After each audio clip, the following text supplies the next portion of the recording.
நான் உங்கள் சிப்பிப்பாறை ஜோதிடர் சாதி ராகவன் ஜெயபாலன். சுவாதி நட்சத்திரத்தில் போய் பிறந்தவர்கள் திருவேடகம் சிவன் கோவிலை வழிபாடு பண்ணி அங்கே இருக்கிற சனீஸ்வர பகவானை வழிபாடு கண்டிப்பாக பண்ணணும்.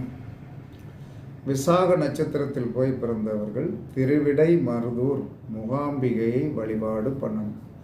அப்போ சுவாதி நட்சத்திரத்திற்காரங்கள் தன்னுடைய எனர்ஜி கோவிலாகிய அந்த கோவிலை விசாக நட்சத்திரம் வருகின்ற திருவேடகம் சென்று சிவன் வழிபட்டு சனியை வழிபாடு பண்ணும். அதற்கடுத்து விசாக நட்சத்திரத்தில் போய் பிறந்தவர்கள் திருவிடைமருதூர் முகாம்பிகையை அனுச நட்சத்திரம் வருகின்ற போய் வழிபாடு பண்ணணும். அப்படி வழிபாடு பண்ணும்போது தான் என்ன சொல்கிறோன்னா உங்களுக்கு பெரிய வெற்றி கிடைக்கும். அதாவது தன்னுடைய நட்சத்திர கோவிலை தெரிஞ்சுக்கிட்டோம்.